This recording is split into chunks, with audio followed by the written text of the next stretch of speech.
Perfecto. Este seminario es organizado por la Escuela de Posgrado Gerens y el Grupo Gerens. Y les agradezco mucho por la organización. Y bueno, vamos a empezar con el webinar para poder, inmediatamente después de esta disertación, pasar a la ronda de preguntas y a resolver las posibles inquietudes y dudas que pudieran surgir. El título de este seminario es bien particular porque en medio de la crisis hay que pensar en que es posible hacer investigación. Mi nombre es Max Schwartz, yo soy doctor en Ingeniería Industrial. Tengo más de 20 años en el medio docente, pregrado, maestría y doctorado, y tengo más de 25 años en la industria minera. En realidad he estado trabajando en minería, petróleo y pesca, pero mis últimos 15 años han sido de lleno a la industria minera. Yo estoy en varios directorios, administro además un fondo de inversión especializado en minería y bueno, a lo largo de estos años nos ha tocado pasar pues, por una serie de escenarios como una ruleta, en momentos buenos, en momentos malos, para poder superar ciertas crisis.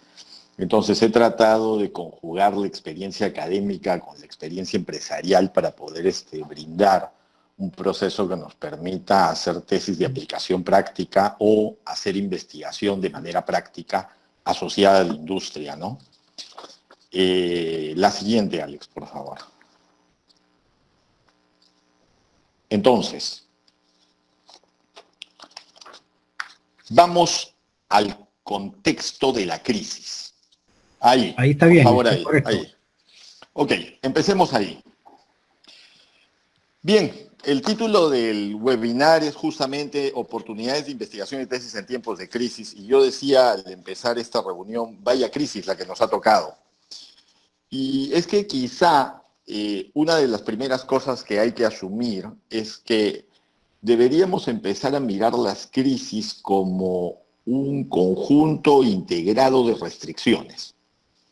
Es decir, se dice que las crisis siempre generan oportunidades, pero a veces parece un cliché. Lo que ocurre en el fondo es que las crisis generan una suma de restricciones que hacen que tú tengas que cumplir con el principio elemental de la gestión. ¿Y cuál es el principio elemental de la gestión? El principio elemental de la gestión es que los problemas siempre son muchos, pero los recursos siempre son escasos.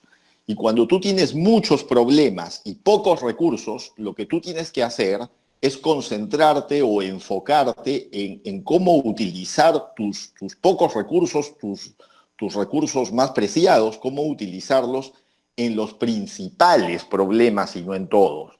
Y eso supone del paquete de problemas hacer un esfuerzo de priorización. Pero en épocas de bonanza, nada de esto es posible mirarlo. ¿Por qué? Porque hay mucho dinero, las cosas están bien, no hay restricciones. El problema viene cuando aparece la crisis. Cuando aparece la crisis, se genera un conjunto de restricciones que además tienen la particularidad de interactuar a la vez. Entonces, estas restricciones nos enfrentan a un problema para el que muy pocos estamos preparados. Entonces, y bueno, nadie tiene la receta comprada, digamos, completa, pero de lo que se trata es de que cada conjunto de restricciones que se nos presentan nos permitan sacar un aprendizaje y que ese aprendizaje nos permita, digamos, blindarnos o tener una mejor posición frente a la crisis que venga, ¿no? En este momento, por la coyuntura, estamos azotados por esta crisis del coronavirus. Pero hay que tener presente que si bien esta crisis es algo que nadie en el mundo pudo prever en su momento, hay que tener en cuenta que no es el único coronavirus que viene. O sea, después de este vendrán otros y otros y otros y cada vez más sofisticados, ¿no? Bueno, inmediatamente después de este coronavirus viene el coronavirus económico, porque los efectos que vamos a ver en la economía después del problema de salud, recién los efectos, que ya empezaron a darse, recién se van a ver y se van a sentir una vez que termine el problema de salud que tenemos que afrontar. Pero incluso hemos tenido en la industria en particular y en el mercado en general, hemos tenido varios sucesos en los cuales hemos tenido crisis, no tan extremas como esta, a las cuales la humanidad tiene que responder en su conjunto y tiene que haber mucha investigación en acción, sino hemos tenido varios momentos en la historia en donde las restricciones han sido pues, absolutamente duras con nosotros y nos han obligado a reaccionar. Entonces, como nunca, o como siempre, las crisis generan estos espacios en donde esta suma de restricciones son justamente la que permite encontrar, mirar dónde están las oportunidades y las soluciones creativas para responder a las crisis, para responder a estos momentos. Y esas soluciones en el tiempo van a tener que ser probadas para ver si son soluciones estables o son soluciones que son sujetas de ser mejoradas. Y entonces eso es un concepto que hay que tener. Por otro lado, cuando surge una crisis, y esto es aplicable no solamente a la investigación, sino a las tesis y a la gerencia en general, hay que mirar las crisis en términos dimensionales. Es decir, hay que hacer una abstracción para hacer una dimensión de salud de la crisis, con una dimensión operacional de la crisis, con una dimensión comercial de la crisis, con una dimensión financiera o económica de la crisis. Es decir, existen varias dimensiones que además se superponen en este plano para poderlas corregir. Y si uno quiere corregir todo a la vez, entonces posiblemente su efectividad sea muy poca. Entonces, a veces se requiere distinguir bien estos planos.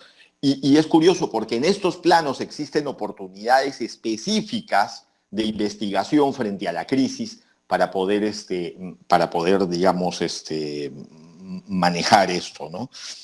Porque las crisis nos están dando justamente, como dice la lámina, nuevas oportunidades para resolver los nuevos problemas que se nos presentan, los grandes problemas que se nos presentan, ¿no? Hay que tener en cuenta algo que es absolutamente básico cuando sucede un proceso, no solo como el que está sucediendo en este momento, sino cuando sucede un proceso de crisis que va a generar oportunidades de investigación. Lo primero que hay que tener, y esta es una dosis de humildad si se quiere, es decir o pensar que no somos el primero en el mundo ni el único en el mundo que tiene el problema. Claro, ahora es bastante obvio que en todo el mundo estamos con el proceso del coronavirus, pero en general en la investigación parte del supuesto de que no somos el único o el primero en el mundo que tiene este problema. O sea, alguien ha tenido este problema para resolverlo y lo ha avanzado hasta determinado momento. Entonces, eso es algo importante porque no vamos a partir de cero. Esto es como se dice a hombros de gigantes, ¿no? Vamos avanzando sobre lo que otros ya avanzaron. Por eso es tan importante en la investigación hacer una buena revisión de la literatura para encontrar pues, cuál es el estado del arte, ¿no? Sobre la revisión de literatura y el estado del arte vamos a hablar en un momento en la presentación, pero no somos el único, el único investigador o el único grupo de investigación o la única empresa que tiene este problema.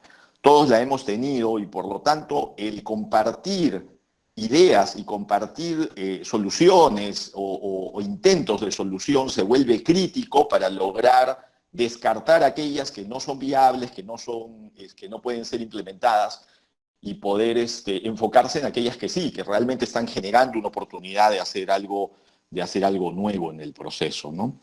Por otro lado, para quienes son investigadores y están muy familiarizados con las bases de datos, que son las que tienen en su conjunto papers y memorias de congresos de artículos científicos sobre todo este conocimiento en el mundo existente que permite saber qué han hecho otros antes de empezar a proveer de soluciones. Hoy día estamos enriquecidos casi en línea con algo que se llama ya no bases de datos, sino bases de casos. Es decir, la casuística de experimentación en un momento de crisis, en el caso, por ejemplo, suponiendo que sea una crisis solo sectorial, solo el sector cemento, solo el sector minería, solo el compartir información de la base de casos se convierte en una data riquísima para poder hacer o plantear soluciones sin tener que inventar la pólvora. O sea, qué se ha hecho, qué funciona, qué hay en el mercado, hasta dónde se ha llegado y cómo lo puedo mejorar. en un ambiente que hoy día cambia porque el tono es un ambiente colaborativo. O sea, tan colaborativo es que en realidad las tesis no las debería hacer uno, sino se deberían hacer en grupos o en equipos, de preferencia hasta interdisciplinarios, porque la interdisciplinariedad es la que enriquece justamente la creación de este conocimiento, ¿no? Entonces, con esto se potencia realmente exponencialmente lo que se llama investigación en acción, porque los casos se van alimentando en todo momento y entonces van generando una base de casos que van a ser integradas a las bases de datos, ¿no? Con un ambiente de fuerza colaborativo que genera pues investigación en acción. Estos grupos colaborativos en extremos, como el caso que estamos viviendo, involucran la colaboración interdisciplinaria entre médicos, ingenieros, economistas, científicos, incluso científicos sociales, para poder sacar propuestas, ¿no? Hace algún tiempo estábamos haciendo una disertación sobre cuál era la diferencia entre una propuesta de investigación o una tesis de pregrado, maestría y doctorado, ¿no? Y al final de las discusiones quedaba más o menos claro que la diferencia entre una tesis de pregrado, maestría y doctorado es más o menos esta. En el pregrado se espera que tú propongas una solución al problema de investigación. En la maestría se espera que tú demuestres que el problema que has propuesto es mejor que los que hay en el mercado. Y en el doctorado se espera que el problema que has propuesto lo abstraigas a un nivel conceptual de tal manera que tú demuestres que ese concepto que has creado es conocimiento nuevo. Y no tiene que ser pues un descubrimiento einsteiniano, basta avanzar un poquitito, desviarte un poquito sobre la frontera del conocimiento para crear conocimiento nuevo. No se necesita hacer algo einsteiniano. Eso no significa que entre el público y entre los humanos no existan pues varios potenciales Einstein y descubran pues todo un nuevo conocimiento. Eso no queda, pero así es como avanza la investigación en el proceso, ¿no? La siguiente lámina, por favor, para conversar de ese nuevo paradigma. La siguiente lámina he tratado de plasmar cómo es que surgen estos problemas de investigación frente a la crisis, ¿no? O sea, el nuevo contexto genera en esencia un conjunto de interrogantes y desafíos colaborativos para el investigador, ¿no?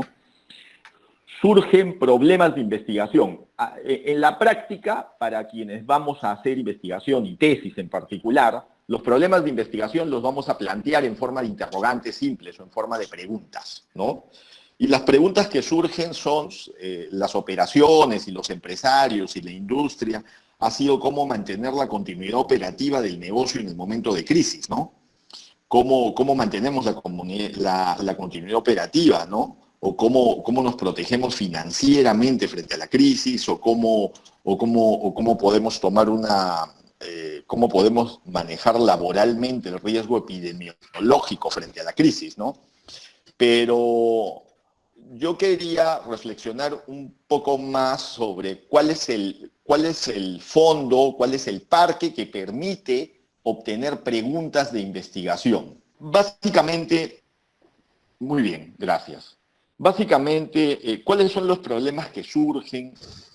Los problemas pueden ser muchos y pueden ser en distinto orden. Pueden haber problemas en la logística, pueden haber problemas en las finanzas, pueden haber problemas... Ahorita el problema 0, 1, 2, 3 y 4 es el problema epidemiológico y el tema en salud.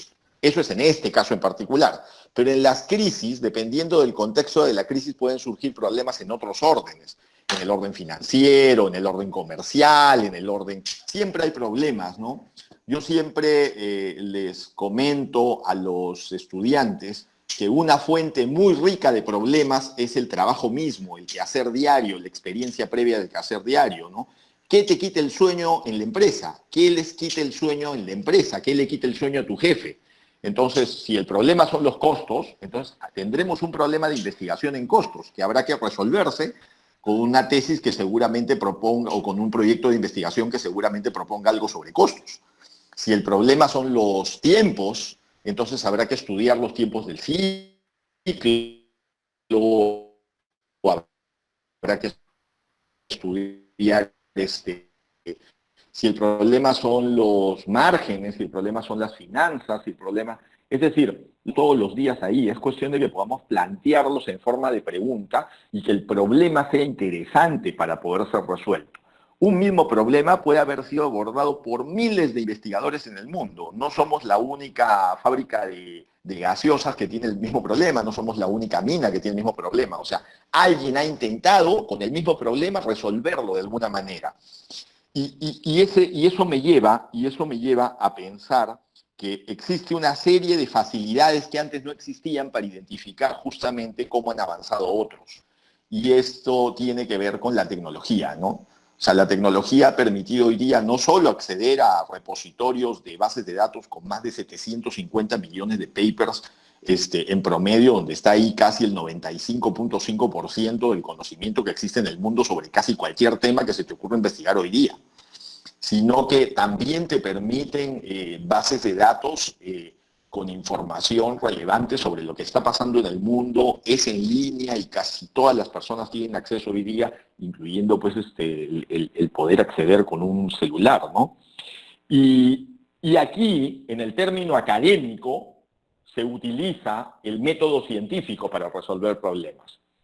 El primer problema que yo encuentro con el método científico, que me parece la alternativa más razonable para resolver problemas, y formalizarlos, por cierto, es que existe digamos, en el ámbito académico una tendencia al endiosamiento del método. Entonces, cuando tú endiosas el método, entonces el método se vuelve un fin y al final no terminas investigando nada. Y la tesis o la investigación termina siendo algo sin valor, que no tiene valor. En realidad, para agregar valor hay que ver el método como una herramienta, como un vehículo. El método científico es el vehículo para resolver problemas. Y es un vehículo porque te permite plantear el problema, identificar cómo lo han hecho otros, identificar qué alternativas tengo, hacer la experimentación y validar o no resultados, ¿no? Una tesis o un proyecto podría llegar a la conclusión que la manera como yo pensaba originalmente no es. Esa afirmación constituye un aporte porque antes no había sido demostrado. Entonces, no necesariamente hay que pensar que tiene que demostrarse la hipótesis original que uno había planteado, ¿no? Pero yo detecto que en el mercado hay mucho endiosamiento del método y esa es una gran restricción en la formalidad de las tesis, ¿no? Las tesis, y no solamente las tesis, la investigación en general no debería tener el método científico como objetivo, sino como vehículo.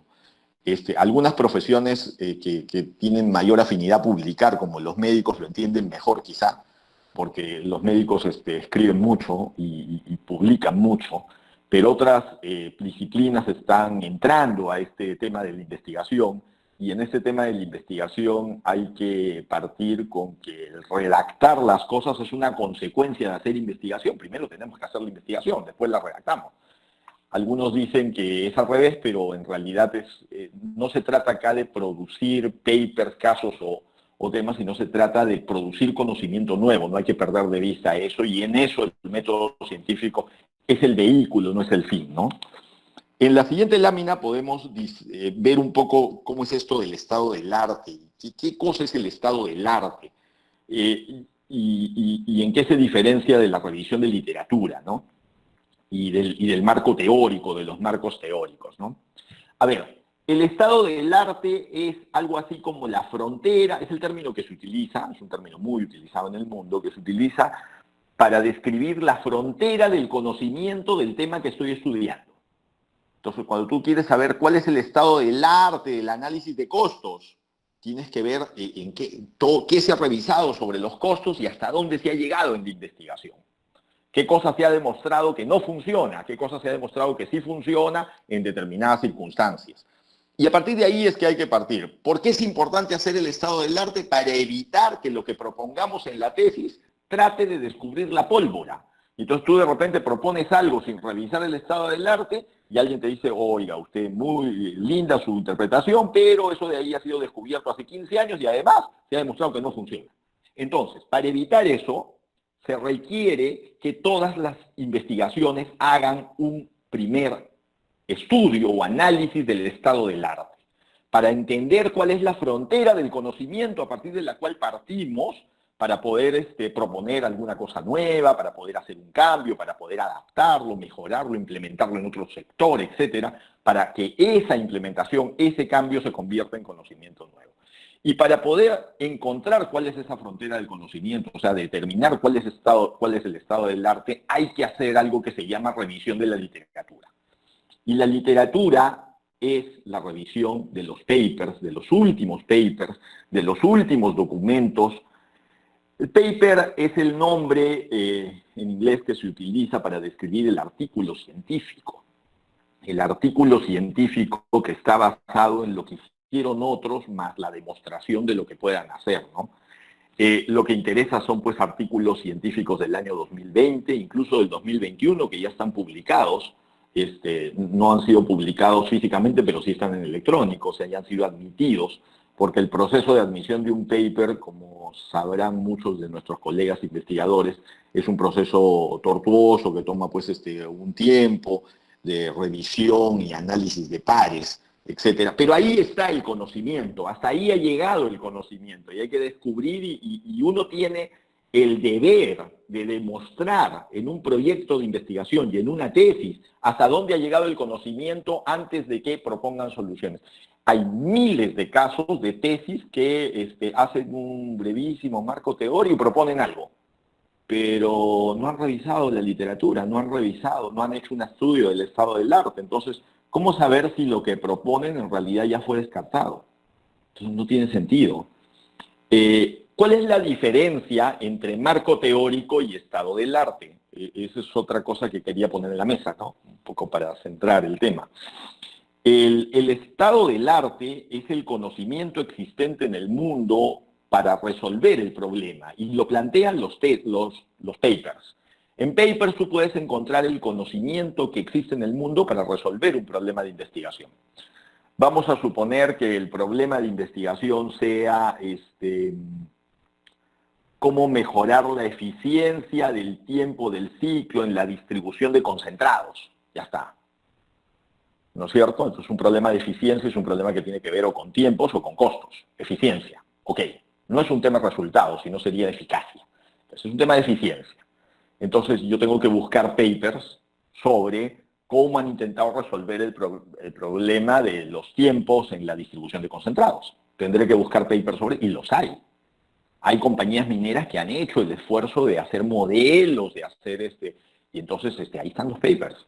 Entonces tendré que ver hasta dónde han llegado para poder proponer. Ese conocimiento último que existe en el mundo sobre ese tema es el estado del arte, y eso hace la revisión de literatura. En oposición, ¿qué cosa es el marco teórico?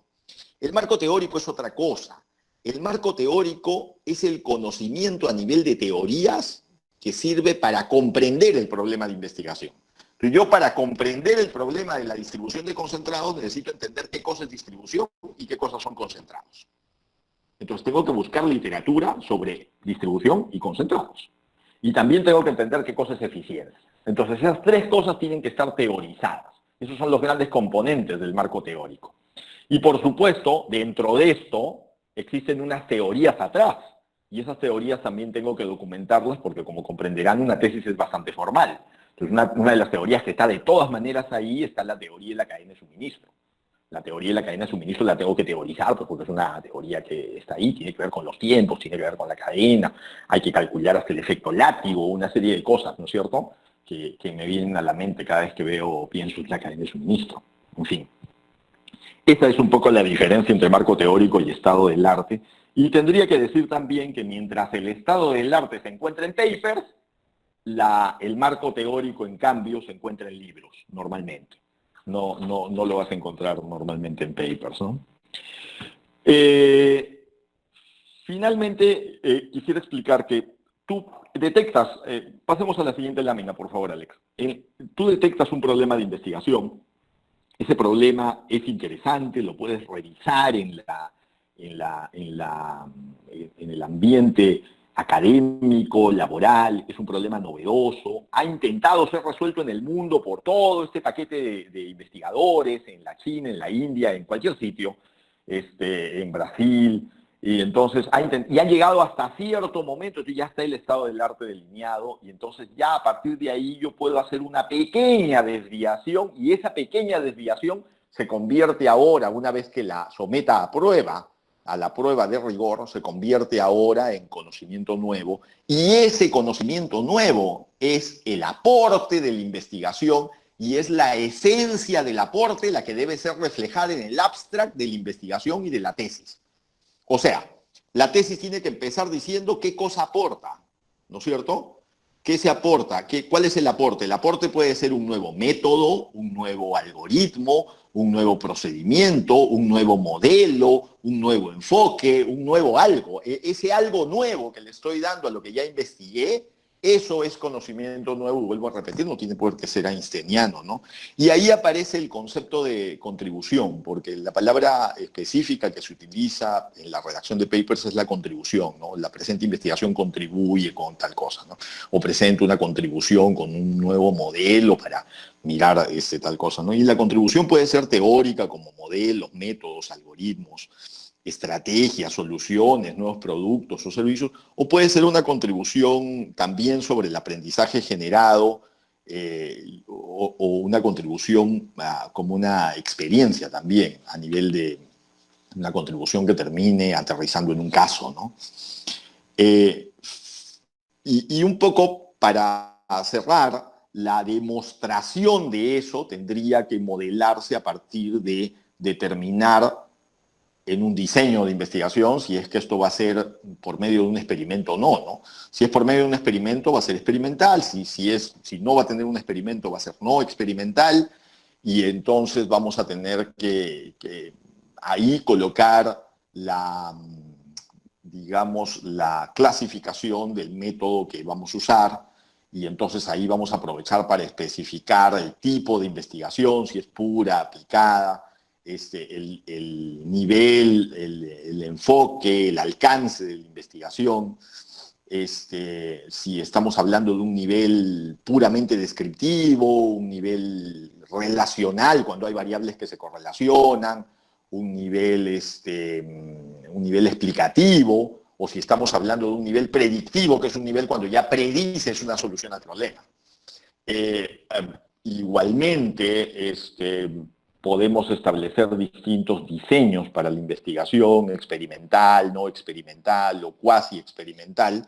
No quiero entrar al detalle de explicar, aunque podría hacerlo, con respecto a la diferencia entre experimental y cuasi experimental. Básicamente tienen que ver con si la muestra es aleatoria o no es aleatoria, pero en ambos hay un experimento. Y finalmente, con la rigurosidad de eso, se puede hacer un aporte con la solvencia de que realmente se ha revisado la literatura y estamos avanzando sobre lo que alguien ya hizo.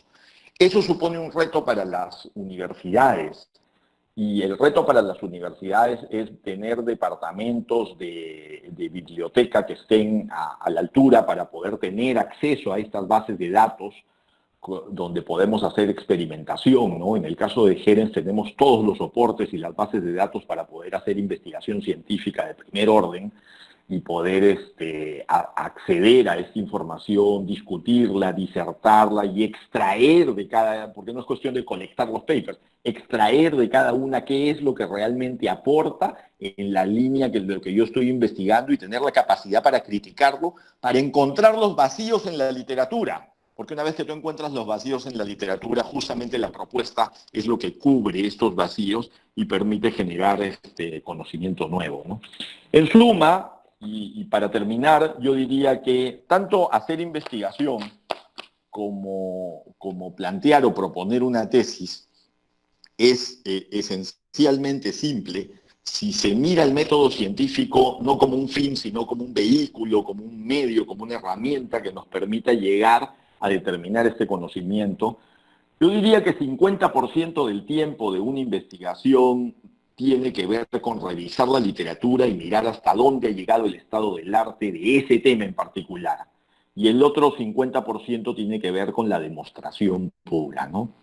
Y esto es o requiere una disciplina para poder escribir y acostumbrarnos a escribir para producir tesis que realmente agreguen valor y que hagan la diferencia en el mercado, aportando ese granito de arena que permita pasar estos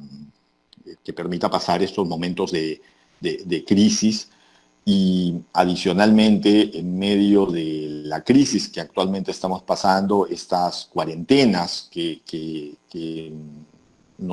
estamos haciendo para proteger la última línea de salud, y que podamos tener como Estado una capacidad de respuesta, esto nos permite también tener más tiempo que antes en casa, y eso permite decir, oye, esta es la oportunidad perfecta también para hacer investigación y para completar esa tesis que está pues recién empezada, o para completar esa tesis que está a medio camino y que puede ser perfectamente enfocada, ¿no? Muchísimas gracias a todos por su atención, y estaré encantado de absolver las preguntas o resolver los comentarios que puedan tener a esta presentación. Muchas gracias. Gracias, Alex. Gracias. Muchísimas gracias a usted, profesor. Pueden hacer todos los asistentes sus preguntas por el chat. Sí, podemos ir con las preguntas. A ver, esa es la penúltima y me parece que hay una lámina más.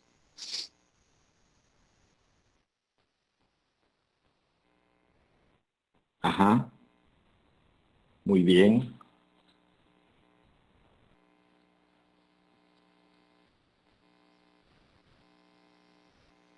Muy bien, voy a estar encantado de absolver las dudas o consultas que puedan surgir respecto al webinar.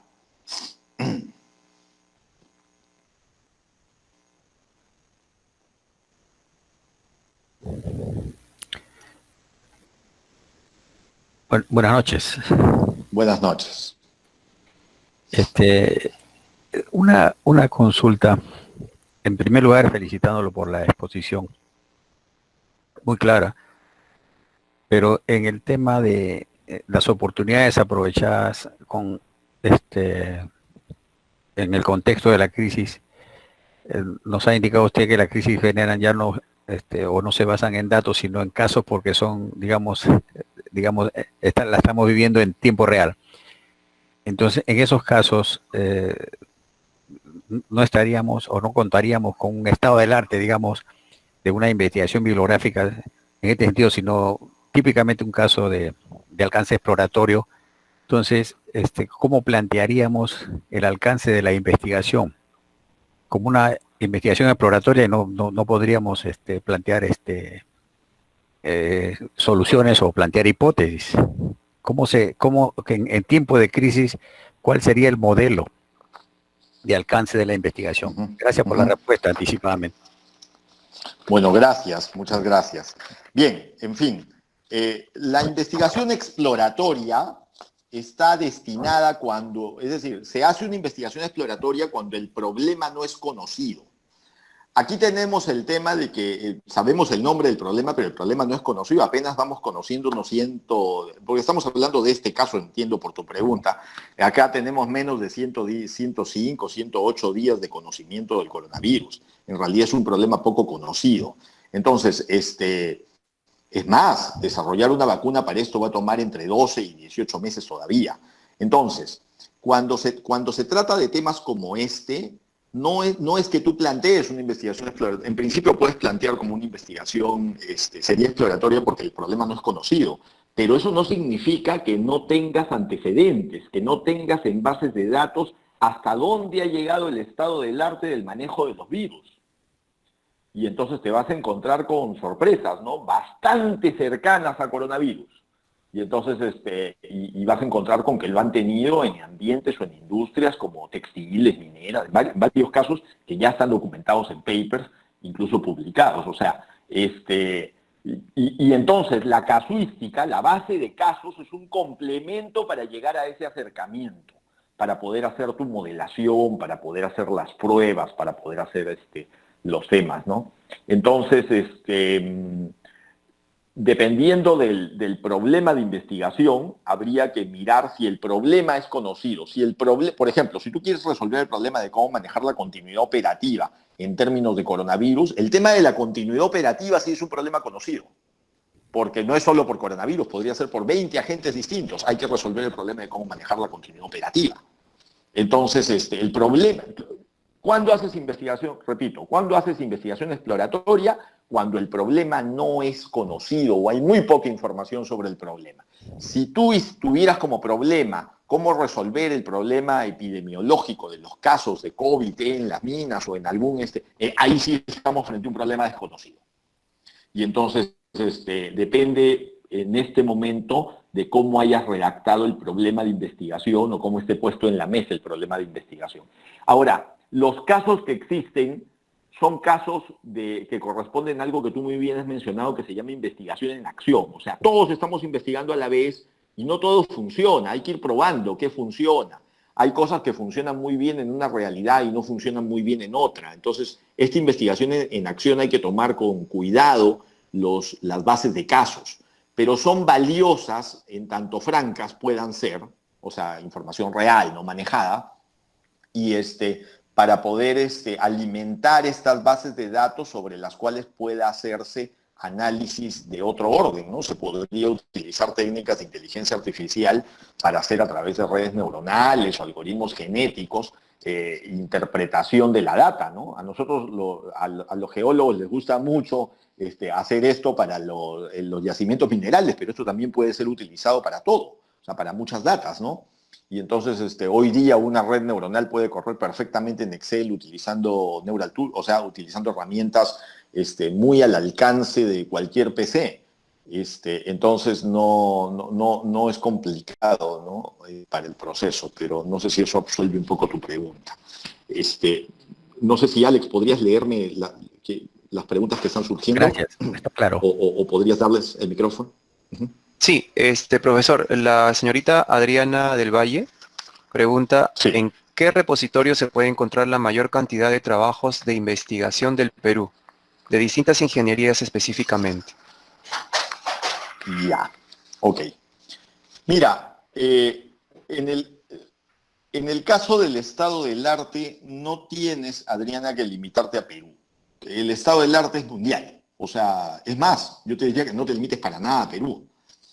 Y en el caso del estado del arte busques mundo, digamos, ¿no? Y ahí lo vas a encontrar en Scopus, en Science Direct, en EBSCO, en ProQuest, vas a encontrar bases de datos cada una con un promedio entre 700 y 800 millones de papers.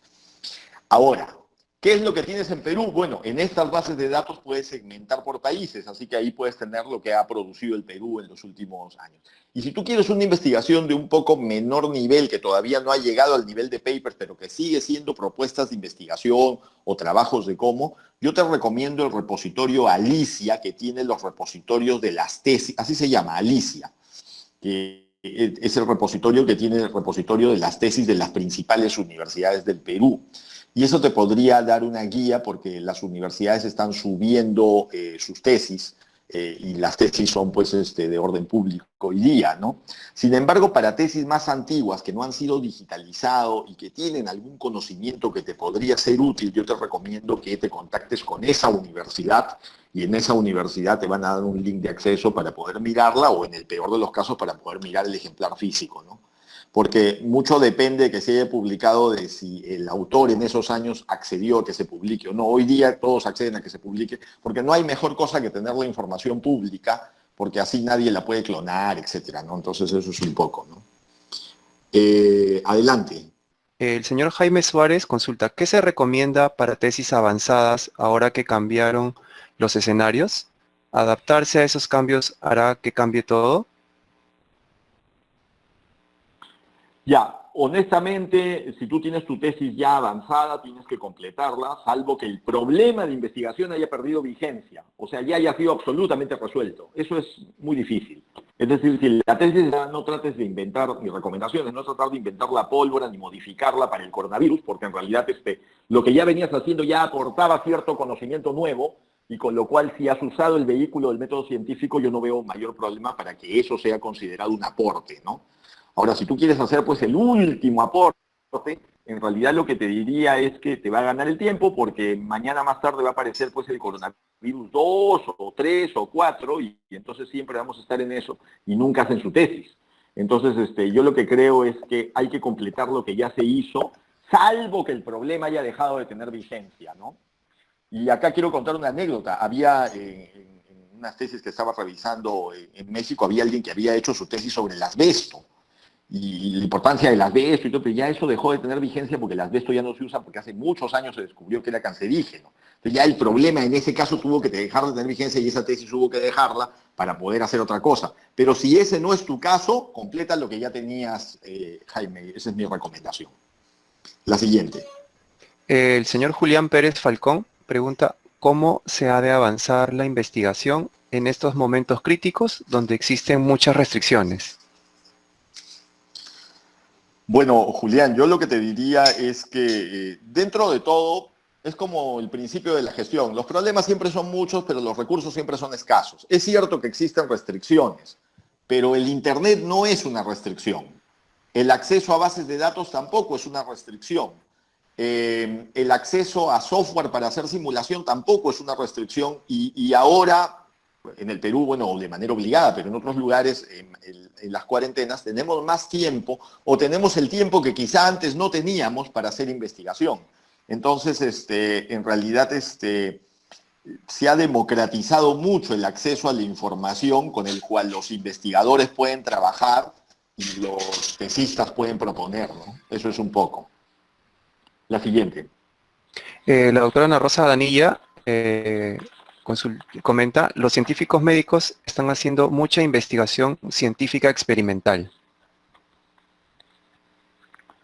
Sí, coincido totalmente con ella. Yo me he quedado admirado de la manera como los médicos tienen una maquinaria de investigación que siempre la han tenido, producto de que no solamente tienen experimentación en términos de casos de qué funciona y qué no funciona a la mano para poder hacer investigación, sino tienen algo que es muy interesante, que a diferencia de los ingenieros que están un poco despertando a eso, ¿no?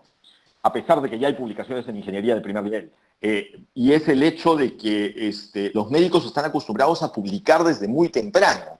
Hoy día el médico publica.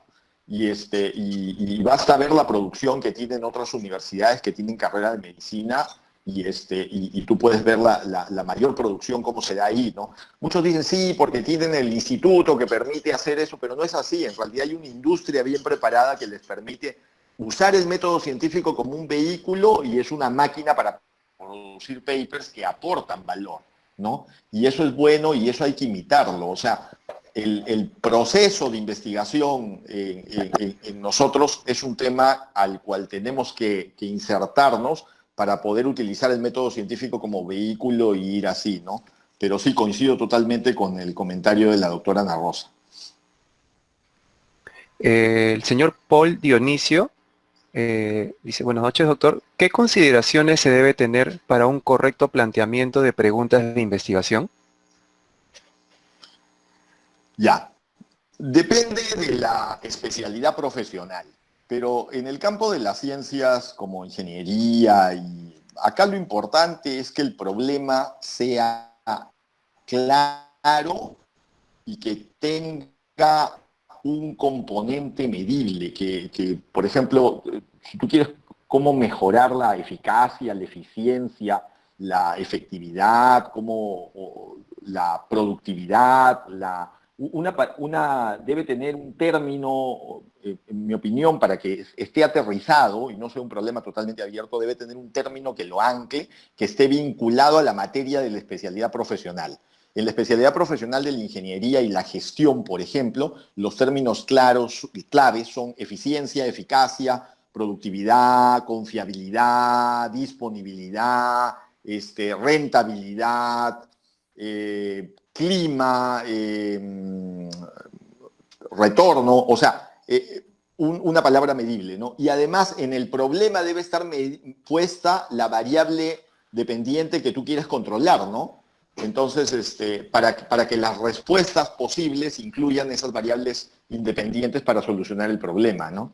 Entonces, yo pienso que primero hay que poner en la mesa, en forma de pregunta, un problema que no esté lo suficientemente bien resuelto y que le esté quitando el sueño a alguien. Cuando digo que le esté quitando el sueño a alguien es ¿qué me quita el sueño a mí como investigador? ¿O qué le quita el sueño a mi empresa? ¿Qué le quita el sueño a mi jefe? ¿Qué cosa nos está quitando el sueño para poder avanzar, ¿no?, en la investigación? Y ahí te encontrarías con que pueden ser problemas muy simples, pero miren, no están lo suficientemente bien resueltos que todavía subsisten con el problema y todas las semanas se trata el tema porque todavía hay un espacio para solucionarse mejor. Ese problema puede ser abordado de una manera académica y con la rigurosidad de una tesis. O sea, no es complejo, ¿no? La siguiente, por favor. Sí, la doctora Ana Rosa Danía también comenta, en ciencias sociales hay muchas oportunidades para estudiar reacciones de las empresas frente a temas laborales, la influencia del tamaño, gobierno corporativo, rentabilidad, etcétera. También comenta que en Concitec se ha puesto a disposición de todos los tesistas en su biblioteca virtual.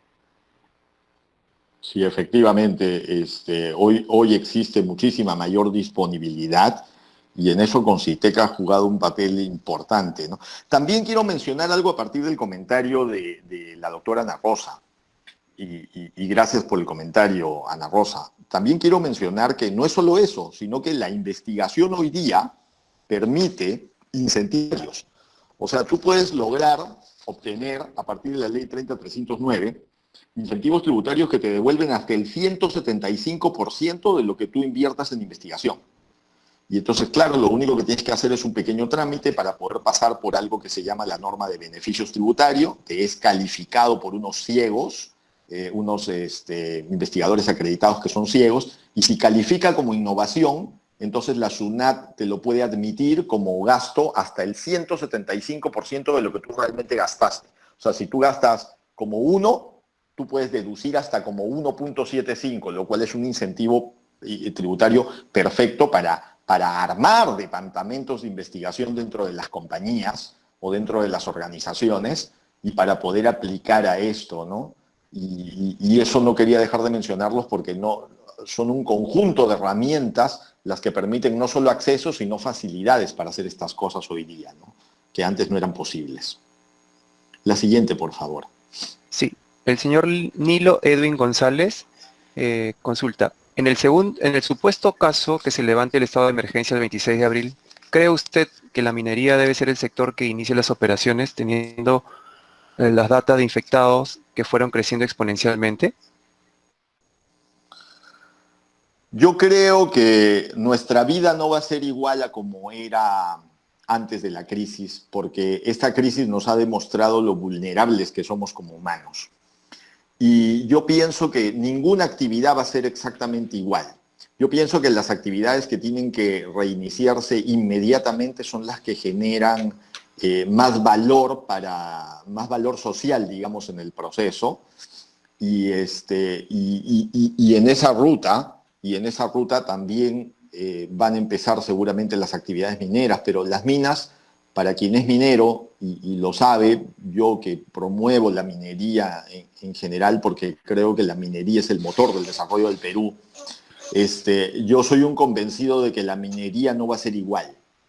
La minería va a ser distinta en términos sanitarios, en términos operacionales. El foco de la minería va a tender a robotizarse mucho, a automatizarse mucho, a eliminar la presencia del humano. Ya se está hablando hoy día de que personas con más de 55 años ya no van a poder subir a las minas por un tema de seguridad sanitaria, con lo cual muchos de nosotros ya no vamos a poder entrar en el circuito. Y eso es algo que se viene. O sea, hoy día vamos a tener un foco en cómo hacer que la continuidad de la mina siga.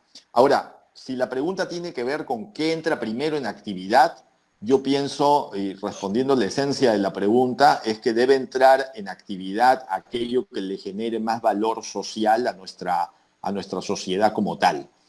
Y primero salud, luego economía y luego entramos a esa reactivación.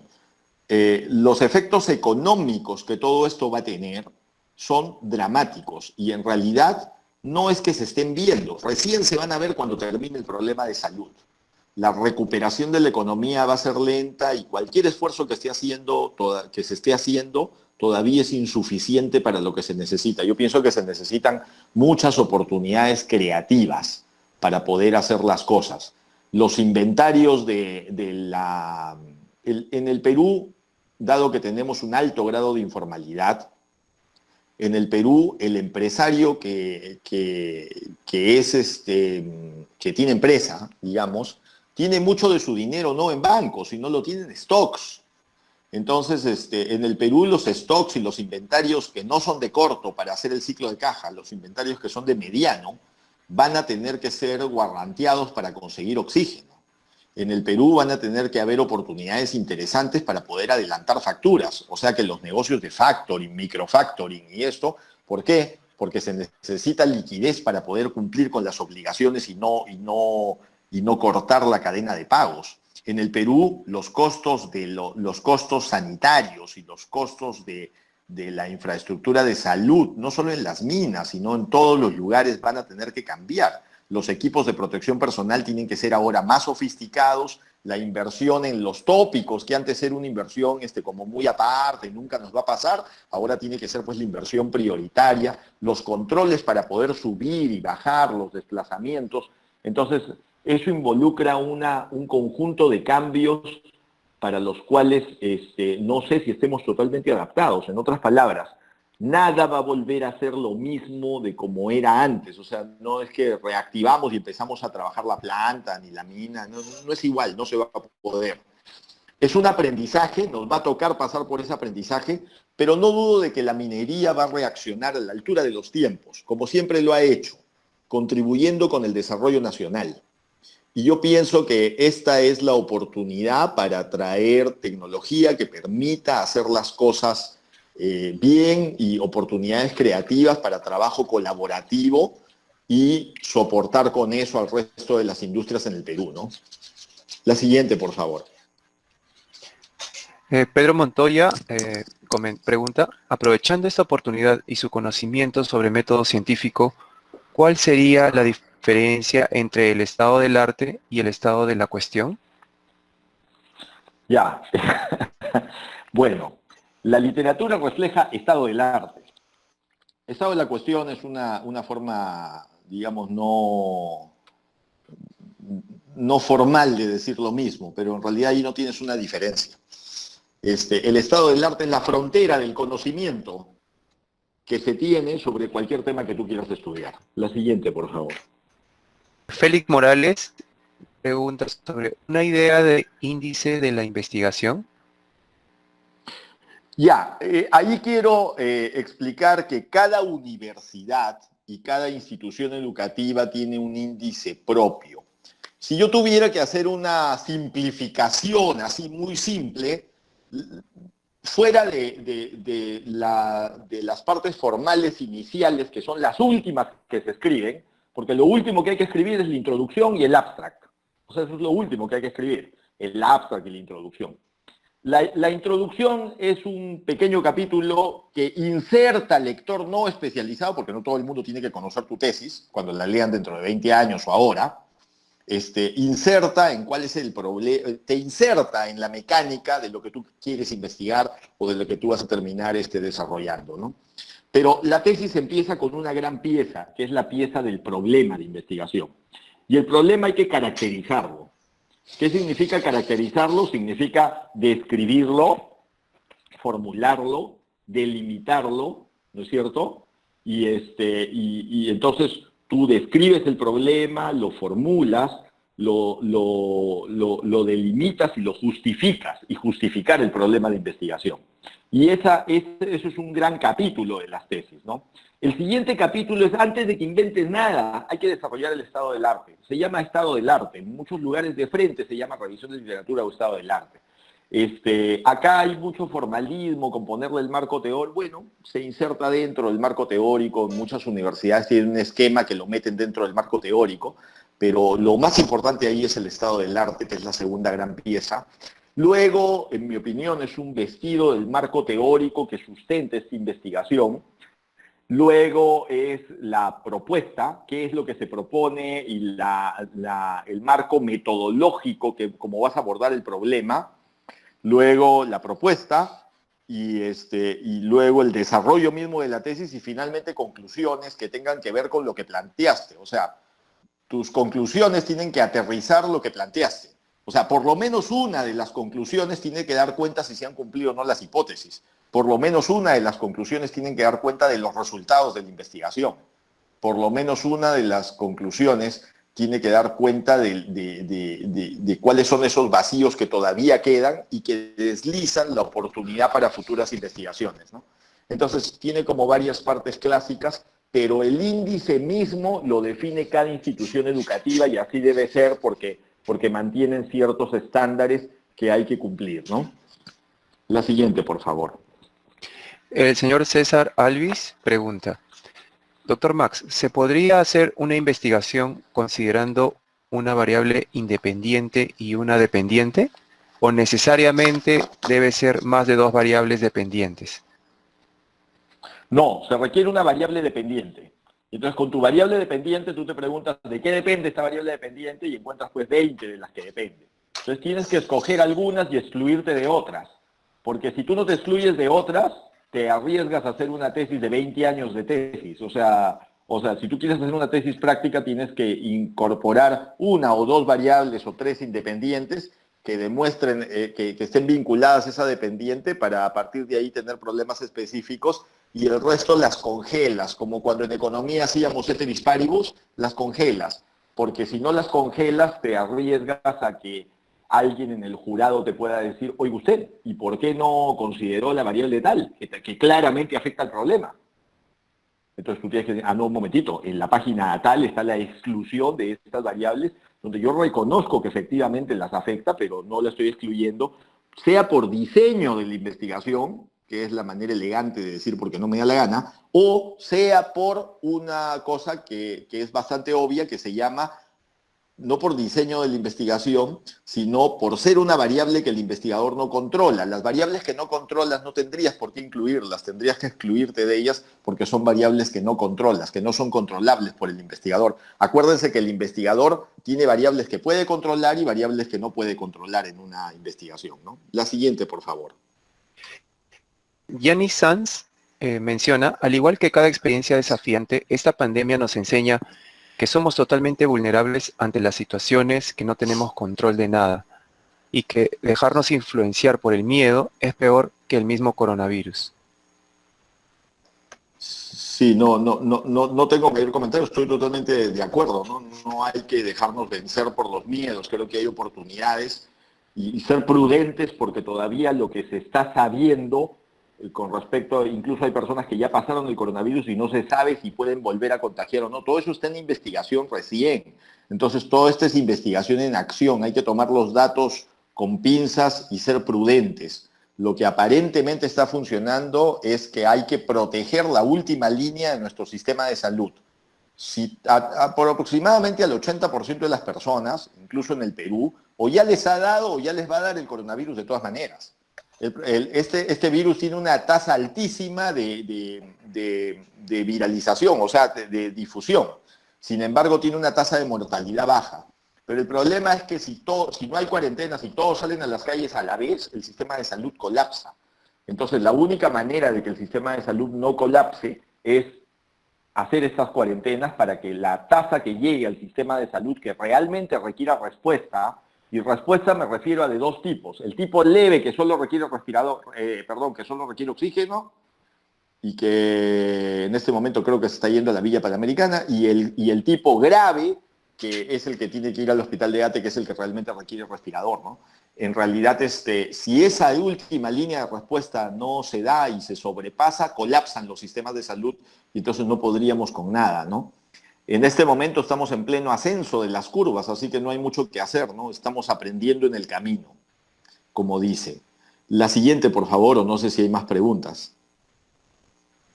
Sí, Omar Benito pregunta, buenas noches, doctor. Específicamente en temas mineros, ¿qué tipo de investigación se podría desarrollar durante tiempos de pandemia? Bueno, dado el acceso a las bases de datos y dado el acceso a la información que se tiene hoy día, puedes investigar cualquier tipo de investigación. Si tú tienes acceso a campamentos mineros que hoy día estén con data que tengan de prueba que pueda investigarse. O sea, Yo creo que hoy hay más oportunidades de hacer investigación porque tenemos más tiempo en casa y tenemos acceso a la tecnología. Entonces, esta es la oportunidad para arrancar la tesis, digamos, o algo así, ¿no? Y hacer investigación, en este momento la investigación de las empresas está enfocada a cómo proteger los sistemas de salud de sus propias organizaciones y cómo prepararse para el retorno de las personas, porque como vuelvo a repetir, nada va a ser igual a como fue antes de la crisis. La siguiente, por favor. Esa fue la última pregunta, doctor. Más bien la señorita Yani Sanz, como comentario final, nos indica: nada será igual después de esta pandemia. Definitivamente estamos en términos históricos en un punto de inflexión, en una curva cerrada al final de una larga recta. Esperemos que nuestra sociedad sea más solidaria. Saludos desde Santiago de Chile. Sí, muchas gracias. Y sí, esperemos que la crisis también saque lo bueno de nosotros y que nos permita tener la oportunidad colaborativa de poder desarrollar. No es el primer problema que vamos a enfrentar los humanos, pero vamos a sobrevivir. Esa es la parte buena. Y no todos, por cierto, pero vamos a sobrevivir y va a generarse una experiencia porque así como ese coronavirus van a aparecer muchos más. Y esto nos tiene que enseñar a estar cada vez mejor preparados para eso, ¿no? Muchas gracias entonces, gracias a Gerens por la iniciativa de poder hacer esta discusión y ha sido un placer estar con ustedes esta tarde. Buenas noches.